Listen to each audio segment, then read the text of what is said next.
नमस्कार। कहानी संसार में लीजिए सुनिए। कथा सम्राट मुंशी प्रेमचंद की लिखी कहानी शोक का पुरस्कार। वाचन स्वर मेरा यानी अनुराग चौधरी का है। आज 3 दिन गुजर गए। शाम का वक्त था। मैं यूनिवर्सिटी हॉल से खुश खुश चला आ रहा था। मेरे सैकड़ों दोस्त मुझे बधाइयाँ दे रहे थे। मारे खुशी के मेरी बाँछें खिली जाती थीं।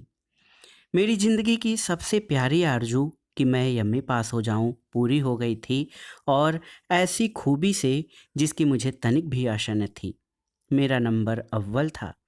वाइस चांसलर साहब ने खुद मुझसे हाथ मिलाया था और मुस्कुराकर कहा था कि भगवान तुम्हें और भी बड़े कामों की शक्ति दें।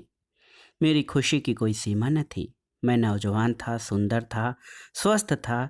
रुपए पैसे की न मुझे इच्छा थी न कुछ कमी। माँ बाप बहुत कुछ छोड़ गए थे। दुनिया में सच्ची खुशी पाने के लिए जिन चीज़ों की ज़रूरत है वह सब मुझे प्राप्त थी, और सबसे बढ़कर पहलू में एक हौसलामंद दिल था जो ख्याति प्राप्त करने के लिए अधीर हो रहा था। घर आया, दोस्तों ने यहाँ भी पीछा न छोड़ा। दावत की ठहरी। दोस्तों की खातिरवाजों में 12 बज गया। लेटा तो बरबस ख्याल मिस लीलावती की तरफ जा पहुंचा, जो मेरे पड़ोस में रहती थीं और जिसने मेरे साथ बीए का डिप्लोमा हासिल किया था। भाग्यशाली होगा वह व्यक्ति जो मिस लीला को ब्याहेगा। कैसी सुंदर है, कितना मीठा गला है, कैसा हंसमुख स्वभाव। मैं कभी कभी उसके यहाँ प्रोफेसर साहब से दर्शन शास्त्र में सहायता लेने के लिए जाया करता था। वह दिन शुभ होता था जब प्रोफेसर साहब घर पर न मिलते थे। मिस लीला मेरे साथ बड़े तपाक से पेश आती और मुझे ऐसा मालूम होता कि मैं ईशा मसीह की शरण में आ जाऊं तो उसे मुझे अपना पति बना लेने में आपत्ति न होगी। वह शेली, बायरन और कीट्स की प्रेमी थी और मेरी रुचि भी बिल्कुल उसी के समान थी। जब हम अकेले होते तो अक्सर प्रेम और प्रेम के दर्शन पर बातें करने लगते, और उसके मुंह से भावों में डूबी हुई बातें सुन सुनकर मेरे दिल में गुदगुदी पैदा होने लगती थी। मगर अफसोस, मैं अपना मालिक न था। मेरी शादी एक ऊंचे घराने में कर दी गई थी, और अगरचे मैंने अब तक अपनी बीवी की सूरत भी न देखी थी, मगर मुझे पूरा पूरा विश्वास था कि मुझे उसकी संगत में वह आनंद नहीं मिल सकता जो मिस लीला की संगत में संभव है। शादी हुए 2 साल हो चुके थे, मगर उसने मेरे पास एक खत भी न लिखा था। मैंने 2-3 खत लिखे भी, मगर किसी का जवाब न मिला। इससे मुझे शक हो गया कि उसकी तालीम भी यूं ही सी है। आह! क्या मैं इस लड़की के साथ ज़िंदगी बसर करने पर मजबूर हूँगा? इस सवाल ने मेरे उन तमाम हवाई किलों को ढा दिया जो मैंने अभी-अभी बनाए थे। क्या मैं मिस लीला से हमेशा के लिए हाथ धो लूँ? नामुमकिन है। मैं कुमुदनी को छोड़ दूँगा। मैं अपने घर वालों से नाता तोड़ लूँगा। मैं बदनाम होऊँगा, परेशान होऊँगा, मगर मिस लीला को ज़रूर अपना बनाऊँगा। इन्हीं ख्यालों के असर में मैंने अपनी डायरी लिखी और उसे मेज पर खुला छोड़कर बिस्तर पर लेटा रहा और सोचते सोचते सो गया। सवेरे उठकर देखता हूँ तो बाबू निरंजन दास मेरे सामने कुर्सी पर बैठे हैं। उनके हाथ में डायरी थी जिसे वह ध्यानपूर्वक पढ़ रहे थे। उन्हें देखते ही मैं बड़े चाव से लिपट गया। अफसोस, अब उस देवोपम स्वभाव वाले नौजवान की सूरत देखनी न नसीब होगी। अचानक मौत ने उसे हमेशा के लिए हमसे अलग कर दिया। कुमुदनी के सगे भाई थे, बहुत स्वस्थ, सुंदर और हंसमुख। उम्र मुझसे 2 ही 4 साल ज़्यादा थी। ऊंचे पद पर नियुक्त थे। कुछ दिनों से इसी शहर में तब्दील होकर आ गए थे। मेरी और उनकी गाढ़ी दोस्ती हो गई थी। मैंने पूछा, क्या तुमने मेरी डायरी पढ़ ली? निरंजन ने कहा, हाँ। मैंने कहा, मगर कुमुदनी से कुछ न कहना। निरंजन ने कहा, बहुत अच्छा, न कहूँगा। मैंने कहा, इस वक्त किसी सोच में हो? मेरा डिप्लोमा देखा? निरंजन ने कहा, घर से खत आया है, पिताजी बीमार हैं, 2-3 दिन में जाने वाला हूँ। मैंने कहा, शौक से जाइए, ईश्वर उन्हें जल्द स्वस्थ करे। निरंजन ने पूछा, तुम भी चलोगे? न मालूम कैसा पड़े कैसा न पड़े। मुझे तो इस वक्त माफ़ कर दो। निरंजन दास यह कहकर चले गए। मैंने हजामत बनाई, कपड़े बदले और मिस लीलावती से मिलने का चाव मन में लेकर चला। वहां जाकर देखा तो ताला पड़ा हुआ है। मालूम हुआ कि मिस साहिबा की तबीयत 2-3 दिन से खराब थी। आब हवा बदलने के लिए नैनीताल चली गई। अफसोस, मैं हाथ मल कर रह गया। क्या लीला मुझसे नाराज थी? उसने मुझे खबर क्यों नहीं दी? लीला, क्या तू बेवफा है? तुझसे बेवफाई की उम्मीद न थी। फौरन पक्का इरादा कर लिया कि आज की डाक से नैनीताल चल दूं। मगर घर आया तो लीला का खत मिला। कांपते हुए हाथों से खोला। लिखा था, मैं बीमार हूँ, मेरे जीने की कोई उम्मीद नहीं है। डॉक्टर कहते हैं कि प्लेग है। जब तक तुम आओगे शायद मेरा किस्सा तमाम हो जाएगा। आखिरी वक्त तुमसे न मिलने का सख्त सदमा है। मेरी याद दिल में कायम रखना। मुझे सख्त अफसोस है कि तुमसे मिलकर नहीं आई। मेरा कसूर माफ़ करना और अपनी अभागिनी लीला को भुला मत देना। खत मेरे हाथ से छूटकर गिर पड़ा। दुनिया आंखों में अंधेरी हो गई। मुंह से एक ठंडी आह निकली। बिना एक क्षण गवाए मैंने बिस्तर बांधा और नैनीताल चलने के लिए तैयार हो गया। घर से निकला ही था कि प्रोफेसर बोस से मुलाकात हो गई। कॉलेज से चले आ रहे थे। चेहरे पर शोक लिखा हुआ था। मुझे देखते ही उन्होंने जेब से एक तार निकालकर मेरे सामने फेंक दिया। मेरा कलेजा धक से हो गया। आंखों में अंधेरा छा गया। तार कौन उठाता है? और हाय मारकर बैठ गया। लीला तो इतनी जल्दी मुझसे जुदा हो गई। मैं रोता हुआ घर आया और चारपाई पर मुंह ढांपकर खूब रोया।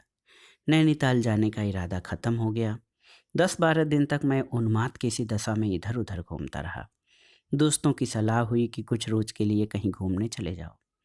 मेरे दिल में भी यह बात जम गई। निकल खड़ा हुआ और 2 महीने तक विंध्याचल, पारसनाथ वगैरह पहाड़ियों में आवारा फिरता रहा।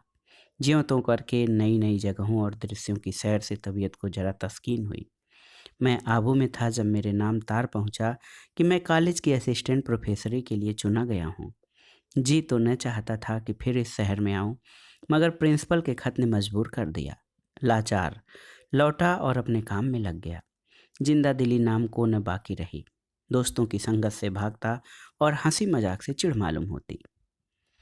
एक रोज शाम के वक्त मैं अपने अंधेरे कमरे में लेटा हुआ कल्पना लोक की सैर कर रहा था कि सामने वाले मकान से गाने की आवाज़ आई। आह, क्या आवाज़ थी! तीर की तरह दिल में चुभ ही जाती थी। स्वर कितना करुण था।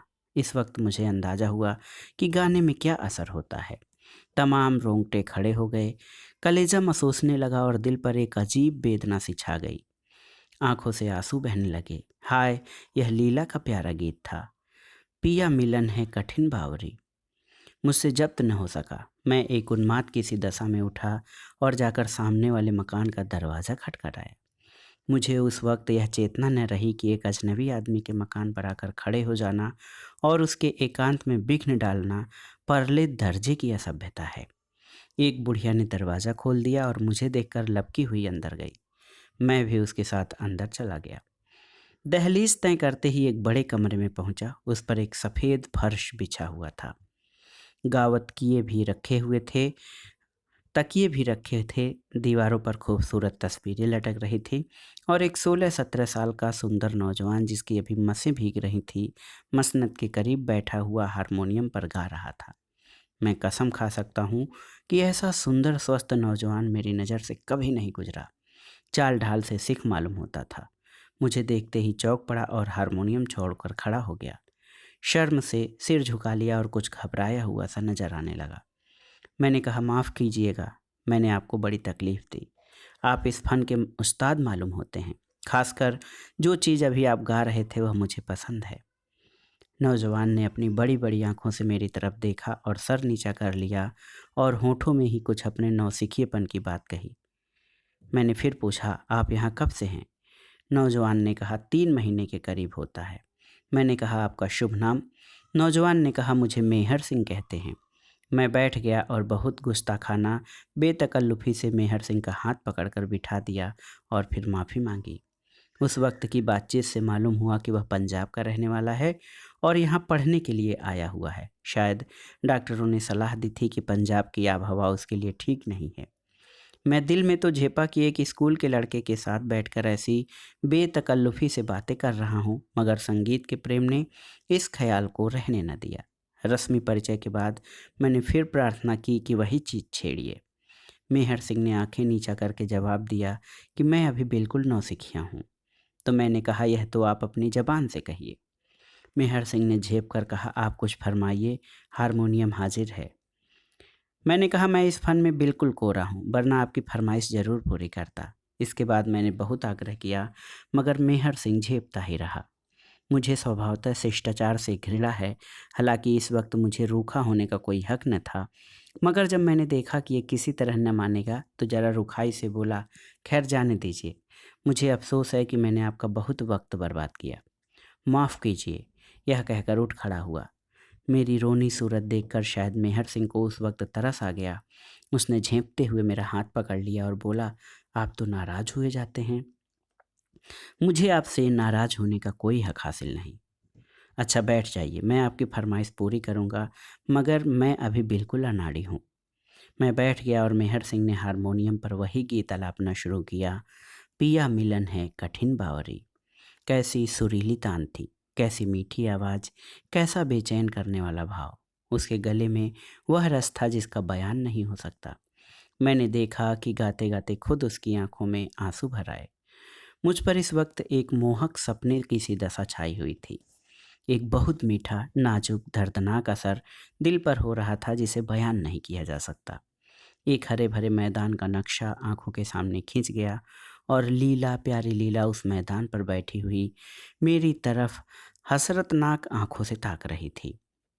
मैंने एक लंबी आह भरी और बिना कुछ कहे उठ खड़ा हुआ। इस वक्त मेहर सिंह ने मेरी तरफ ताका। उसकी आंखों में मोती के कतरे डबडबाए हुए थे और बोला, कभी कभी तशरीफ लाया कीजिएगा।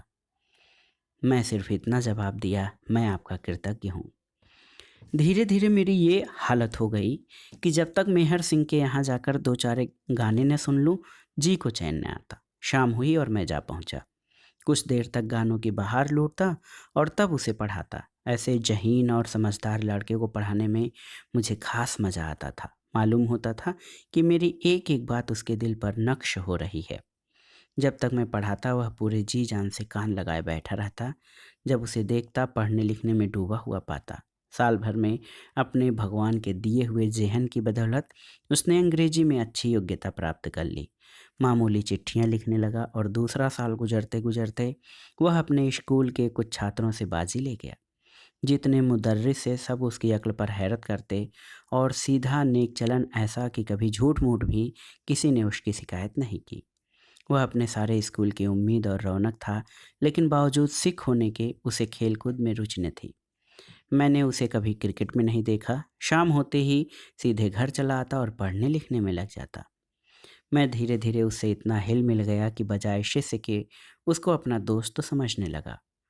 उम्र के लिहाज से उसकी समझ आश्चर्यजनक थी। देखने में 16-17 साल से ज़्यादा न मालूम होता, मगर जब मैं कभी रवानी में आकर दुर्बोध कभी कल्पनाओं और कोमल भावों की उसके सामने व्याख्या करता, तो मुझे उसकी भंगिमा से ऐसा मालूम होता कि एक एक बारीकी को समझ रहा है। एक दिन मैंने उससे पूछा, मेहर सिंह तुम्हारी शादी हो गई? मेहर सिंह ने शर्माकर जवाब दिया, अभी नहीं। मैंने कहा, तुम्हें कैसी औरत पसंद है? मेहर सिंह ने कहा, मैं शादी करूंगा ही नहीं। मैंने कहा, क्यों? मेहर सिंह ने कहा, मुझ जैसे जाहिल गंवार के साथ शादी करना कोई औरत पसंद न करेगी। मैंने कहा, बहुत कम ऐसे नौजवान होंगे तो तुमसे ज़्यादा लायक हों या तुमसे ज़्यादा समझ रखते हों। मेहर सिंह ने मेरी तरफ अचंभे से देखकर कहा, आप तो दिल लगी करते हैं। मैंने कहा, दिल लगी नहीं, सच कहता हूँ। मुझे खुद आश्चर्य होता है कि इतने कम दिनों में तुमने इतनी योग्यता क्यों कर पैदा कर ली। अभी तुम्हें अंग्रेजी शुरू किए 3 बरस से ज़्यादा नहीं हुए। मेहर सिंह ने कहा, क्या मैं किसी पढ़ी लिखी लेडी को खुश रख सकूंगा? मैंने जोश से कहा, बेशक। गर्मी का मौसम था। मैं हवा खाने शिमले गया हुआ था। मेहर सिंह भी मेरे साथ था। वहाँ मैं बीमार पड़ा, चेचक निकल आई। तमाम जिस्म में फफोले पड़ गए। पीठ के बल चारपाई पर पड़ा रहता। उस वक्त मेहर सिंह ने मेरे साथ जो जो एहसान किए वह मुझे हमेशा याद रहेंगे। डॉक्टरों की सख्त मनाही थी कि वह मेरे कमरे में न आवे, मगर मेहर सिंह आठों पहर मेरे ही पास बैठा रहता। मुझे खिलाता पिलाता, उठाता बिठाता। रात रात भर चारपाई के करीब बैठकर जागते रहना मेहर सिंह ही का काम था। सगा भाई भी इससे ज़्यादा सेवा नहीं कर सकता था। 1 महीना गुजर गया। मेरी हालत रोज़ बरोज़ बिगड़ती जाती थी। एक रोज़ मैंने डॉक्टर को मेहर सिंह से कहते सुना कि इनकी हालत नाजुक है, मुझे यकीन हो गया है कि अब न बचूंगा। मगर मेहर सिंह ने कुछ ऐसी दृढ़ता से मेरी सेवा शुश्रूषा में लगा हुआ था जैसे वह मुझे ज़बरदस्ती मौत के मुंह से बचा लेगा। एक रोज़ शाम के वक्त मैं कमरे में लेटा हुआ था कि किसी के सिसकी लेने की आवाज़ आई। वहाँ मेहर सिंह को छोड़कर और कोई न था। मैंने पूछा, मेहर सिंह तुम रोते हो? मेहर सिंह ने जब्त करके कहा, नहीं रोऊं क्यों, और मेरी तरफ बड़ी दर्द भरी आंखों से देखा। मैंने कहा, तुम्हारे सिसकने की आवाज़ आई। मेहर सिंह ने कहा, वह कुछ बात न थी, घर की याद आ गई थी। मैंने कहा, सच बोलो। मेहर सिंह की आंखें फिर डबडबा आईं। उसने मेज पर से आईना उठाकर मेरे सामने रख दिया। हे नारायण, मैं खुद को पहचान न सका। चेहरा इतना बदल गया था, रंगत बजाय सुर्ख के सियाह हो रही थी और चेचक के बदनुमा दागों ने सूरत बिगाड़ दी थी।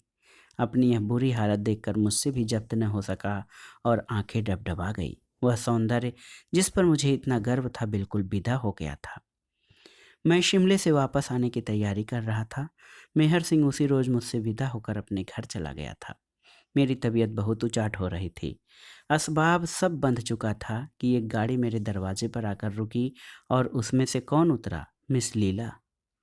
मेरी आंखों को विश्वास न हो रहा था। चकित होकर ताकने लगा। मिस लीलावती ने आगे बढ़कर मुझे सलाम किया और हाथ मिलाने को बढ़ाया। मैंने भी बौखलाहट में हाथ तो बढ़ा दिया, मगर अभी तक यह यकीन नहीं हुआ कि मैं सपना देख रहा हूँ या हकीकत है। लीला के गालों पर वह लाली न थी, न वह चुलबुलापन, बल्कि वह बहुत गंभीर और पीली पीली सी हो रही थी। आखिर मेरी हैरत कम न होते देखकर उसने मुस्कुराने की कोशिश करते हुए कहा, तुम कैसे जेंटलमैन हो कि एक शरीफ लेडी को बैठने के लिए कुर्सी भी नहीं देते? मैंने अंदर से कुर्सी लाकर उसके लिए रख दी, मगर अभी तक यही समझ आ रहा था कि सपना देख रहा हूँ। लीलावती ने कहा, शायद तुम मुझे भूल गए। मैंने कहा, भूल तो उम्र भर नहीं सकता, मगर आंखों को एतबार नहीं आता। लीला ने कहा, तुम तो बिल्कुल पहचाने नहीं जाते। मैंने कहा, तुम भी तो वो नहीं रही, मगर आखिर ये भेद क्या है? क्या तुम स्वर्ग से लौट आई? लीला ने कहा, मैं तो नैनीताल में अपने मामा के यहाँ था। तो वह चिट्ठी मुझे किसने लिखी थी और तार किसने दिया था? लीला ने कहा, मैंने ही। मैंने कहा, क्यों, तुमने ये मुझे धोखा क्यों दिया? शायद तुम अंदाज़ा नहीं कर सकती कि मैंने तुम्हारे शोक में कितनी पीड़ा सही है। मुझे उस वक्त एक अनोखा गुस्सा आया, यह फिर मेरे सामने क्यों आ गई? मर गई तो मेरी मरी ही रहती। लीला ने कहा, इसमें एक गुण था, मगर ये बात तो फिर होती रहेंगी। आओ, इस वक्त तुम्हें अपनी एक लेडी फ्रेंड से इंट्रोड्यूस कराऊं। वह तुमसे मिलने की बहुत इच्छुक है। मैंने अचरज से पूछा, मुझसे मिलने की? मगर लीलावती ने इसका कुछ जवाब न दिया और मेरा हाथ पकड़कर गाड़ी के सामने ले गई। उसमें एक युवती हिंदुस्तानी कपड़े पहने बैठी थी। मुझे देखते ही उठ खड़ी हुई और हाथ बढ़ा दिया। मैंने लीला की तरफ सवाल करती हुई आंखों से देखा। लीला ने कहा, क्या तुमने नहीं पहचाना? मैंने कहा, अफसोस है कि मैंने आपको पहले कभी नहीं देखा, और अगर देखा भी हो तो घूंघट की आड़ से क्यों कर पहचान सकता हूँ। लीला ने कहा, यह तुम्हारी बीवी कुमुदनी है। मैंने आश्चर्य के स्वर में कहा, कुमुदनी यहाँ? लीला ने कहा, कुमुदनी, मुंह खोल दो और अपने प्यारे पति का स्वागत करो। कुमुदनी ने कांपते हुए हाथों से जरा सा घूंघट उठाया। लीला ने सारा मुंह खोल दिया और ऐसा मालूम हुआ जैसे बादल से चांद निकल आया। मुझे ख्याल आया, मैंने यह चेहरा कहीं देखा है। कहाँ? आहा, उसकी नाक पर भी तो वही तिल है, उंगली में वही अंगूठी भी है। लीला ने कहा, क्या सोचते हो, अब पहचाना? मैंने कहा, मेरी कुछ अक्ल काम नहीं करती, हूबहू यही हुलिया मेरे एक प्यारे दोस्त मेहर सिंह का है। लीला ने मुस्कुराकर कहा, तुम तो हमेशा निगाह के तेज बनते थे, इतना भी नहीं पहचान सकते? मैं खुशी से फूल उठा। कुमुदनी मेहर सिंह के भेष में? मैंने उसी वक्त उसे गले से लगा लिया और खूब दिल खोलकर प्यार किया। इन कुछ क्षणों में मुझे जो खुशी हासिल हुई, उसके मुकाबले ज़िंदगी भर की खुशियाँ कुछ नहीं है। हम दोनों आलिंगन पाश में बंधे हुए थे। कुमुदनी, प्यारी कुमुदनी के मुंह से आवाज़ न निकलती थी, हाँ, आंखों से आंसू जारी थे। मिस लीला बाहर खड़ी कोमल आंखों से यह दृश्य देख रही थी। मैंने उसके हाथों को चूम कर कहा, प्यारी लीला, तुम सच्ची देवी हो, जब तक जिएंगे तुम्हारे कृतज्ञ रहेंगे।